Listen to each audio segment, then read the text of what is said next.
नमस्कार, आप देख रहे हैं प्रगति न्यूज और मैं हूं आपके साथ छोटी तिवारी। तो आज पत्रकारिता जनसंचार विभाग में मुंशी प्रेमचंद्र की जन्म दिवस मनाई गई है 31 जुलाई 1880। अब हमारे जनसंचार विभाग के डॉक्टर निखिल सर हैं, उनसे जानेंगे मुंशी प्रेमचंद के बारे में कि जो हमारे युवा पीढ़ी है उनका क्या अहम भूमिका था मुंशी प्रेमचंद का, जो कि साहित्य के लेखन थे। तो हम जानते हैं इसके बारे में। सर, आपका बहुत बहुत स्वागत है प्रगति न्यूज में। शुक्रिया ममता। प्रेमचंद आज के दौर के, चूंकि 1819वीं शताब्दी में उनका जन्म हुआ और काफी लंबे समय तक उन्होंने जीवन जिया, और उन्होंने जो कुछ लिखा, सबसे बड़ी बात यह है कि आज भी वो उतना ही प्रासंगिक है। लोग आज भी प्रेमचंद को निकाल के पुस्तकालयों से ढूंढ कर पढ़ना चाहते हैं। ये बहुत बड़ी बात है प्रेमचंद की। वही लेखक सर्वकालिक या सदाबहार होता है जिसको बाद की पीढ़ियां भी पढ़ना चाहती हैं। आज के लेखकों में शायद सबसे बड़ी कमी यही है कि उनका लेखन बड़ा स्पॉन्टेनियस है, यानी अभी लिखा और पानी के बुलबुले की तरह वो कोई महफिल सजाने के काम आ गया या थोड़ी सी तालियां बटोर ली, बेस्ट सेलर हो गया।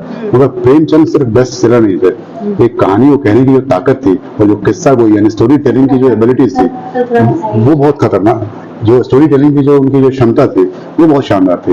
मसलन एक एग्जांपल जैसे हामिद की जो कहानी थी ईदगाह, अगर आपको याद हो, जो बच्चों के बीच बहुत पॉपुलर कहानी है।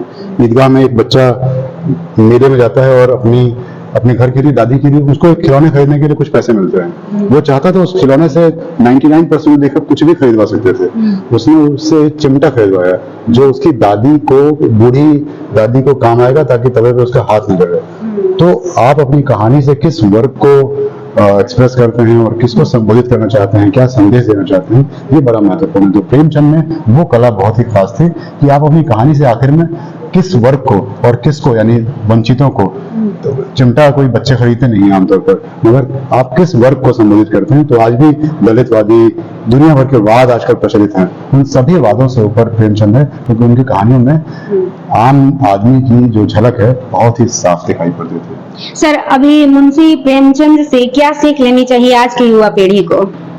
उनकी कहानियां पढ़ें, सबसे जरूरी है कि उनकी कहानियां पढ़ें और देखें कि हमारा समाज किस किस तरीके की विद्रूपताओं से, किस किस तरीके की विषमताओं से भरा पड़ा था और उसका निदान क्या है। सबसे बड़ी बात जो प्रेमचंद अपनी कहानियों के जरिए कहते थे कि सिस्टम से लड़ना हो तो सिस्टम में रहना होगा। आप उससे बचकर किनारे हटकर सिर्फ गालियां नहीं दे सकते, आपको सिस्टम में खड़े होकर, उनके जितने भी पात्र हैं वो सब सिस्टम में रहकर, तब जाकर उन्होंने सिस्टम से लड़ाई की। तो ये हमारे लिए बहुत बड़ी सीख की बात है। सर, अब चलते चलते हमारे दर्शकों के लिए कुछ संदेश देते जाइए।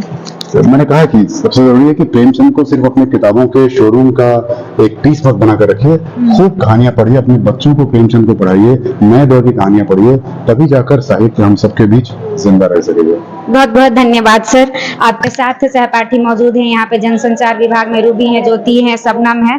तो हम सबसे पहले तो मैं आपका धन्यवाद कहना चाहूंगी। और मुंशी प्रेमचंद्र जी का जो आज 153वीं जयंती है, तो ये हमारे जो देश के है, भारत देश के, ये एक उपन्यास के सम्राट के नाम से जाने जाते हैं। तो एक तरह से कहा जाए तो इनकी बहुत सारी उपन्यास है, जैसे गबन है, गोदान है, रंगभूमि है। तो ये उपन्यास इन्होंने लिखा है जो कि काफी मामरिक है और काफी ये इन्होंने ग्रामीण क्षेत्र से जो संघर्षरत महिलाएं हैं, संघर्षरत लोग हैं, मतलब एक बेसिक कॉन्सेप्ट, मतलब साधारण लोगों की पर ये अपना उपन्यास लिखे हैं। तो एक तरह से इनको जन लेखक भी कह सकते हैं, क्योंकि इन्होंने जन जन की बात को जन जन के सामने उजागर किया है। और बात रही कि इनकी जो लोकप्रिय कहानी में से एक है, वो आपने भी, हम सभी ने पढ़ा होगा, पुस की रात है, उसके बाद पंच परमेश्वर है, उस तरीके से दादी माँ की कहानी है, नमक का दरोगा है, जो कि प्रशासनिक व्यवस्था पर, उस समय की जो प्रशासनिक व्यवस्था था उस पर करारी चोट करती नजर आती है जब आप नमक के दरोगा पढ़ेंगे। तो हमारा मानना यही है कि आज के जो युवाओं हैं उनको इनका जो साहित्य है, जो इनका उपन्यास है, इनकी जो कहानियां हैं, उनको बारीकी से पढ़ने और समझने की जरूरत है।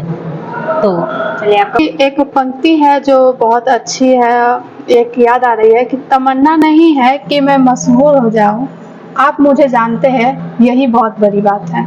क्या बात है। एक अच्छे साहित्यकार रह चुके हैं, वो अपने और उनका जन्म 31 जुलाई 1880 को हुई थी। उनकी काफ़ी सारी ऐसी कहानियां हैं जो हमें प्रभावित करते हैं बहुत अच्छे से, और एक है उनका पूस की रात, जो जिन्होंने वो गरीबी को दर्शाया है, वो काफ़ी अच्छा लगा हमको, मतलब पढ़ के। उनके और सारी कहानियां हैं जिनके बारे में आप लोग भी पढ़िए, जानिए क्या होता है। हम लोग को, हमारे सहपाठी को अच्छी अच्छी बातें बताई, तो फिर अगले अंक में मिलेंगे। हमें आज्ञा दीजिए, तब तक के लिए नमस्कार।